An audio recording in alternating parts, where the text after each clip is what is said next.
today. I certainly wouldn't be here without the help of some people at CASE that helped me as a person, not just as an engineer.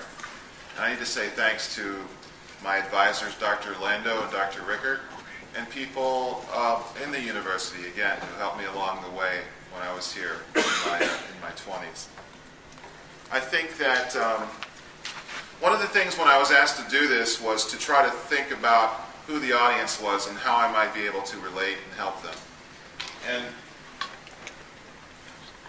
from the title of my slide, you can see that this is almost going to be like a zoological experiment where we're going to classify and identify things and give them names, genus and species. And what we're going to help to try to do here for you is, you might know someone, maybe a granddaughter or a grandson or a neighbor, or maybe you yourself are thinking about doing something entrepreneurial. And one of the reasons I was brought here to talk to you is because we identified 3 different types of entrepreneurs, because we all agreed that the word entrepreneur was much too large of a word. It's become a trash can word. It's become a word where many definitions are being used with one word. So let's further define the concept of external entrepreneur. And that it would be one who begins a business venture outside of the corporate or academic umbrella. And now add Gary Winnick's definition of entrepreneurism to that, which would be that this enterprise has to be innovative and somehow create wealth from where there was none before. And all those other very eloquent definitions of what some people consider entrepreneurship to be. So I think an external entrepreneur then is in the second definition. You might wonder what FFF is.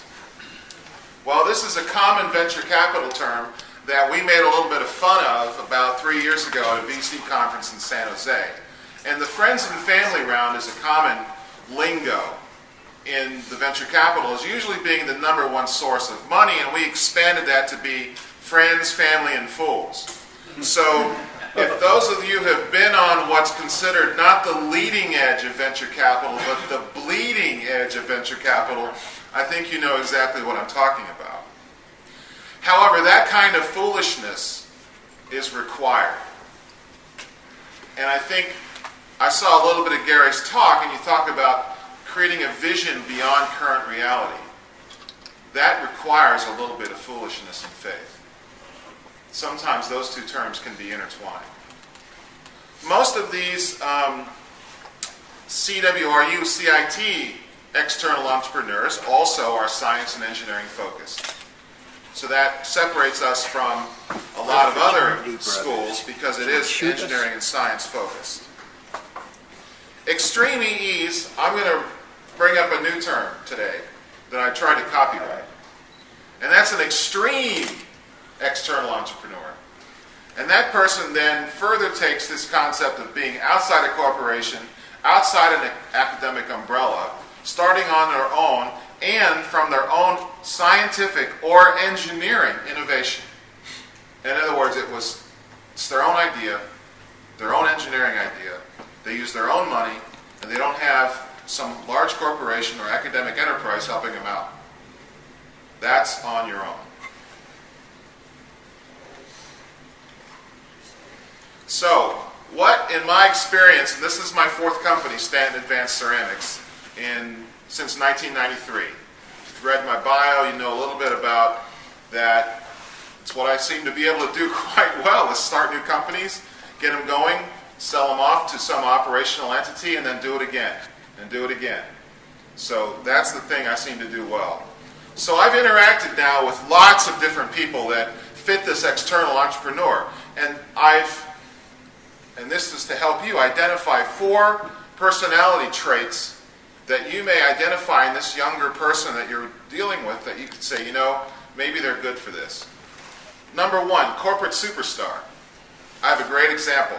Like when Tom asked, who's your favorite CASE entrepreneur, I was thinking about Mike Biddle.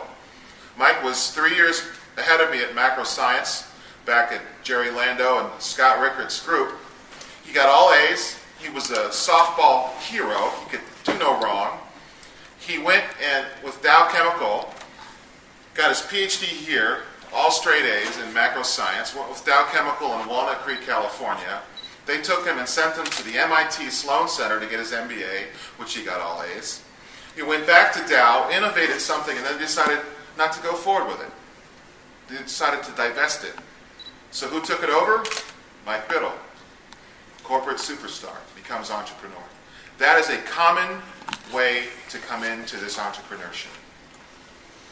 That's not mine, by the way. I'm the next one. Corporate misfit. Okay?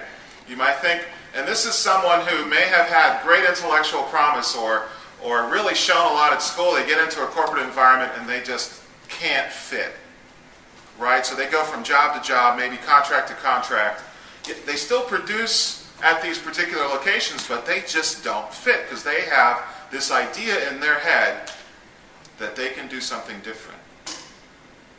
And it just doesn't seem to fit. So they start out on their own. They start out because they have a resentment and a business plan. That's the corporate misfit, and that's where I fit in.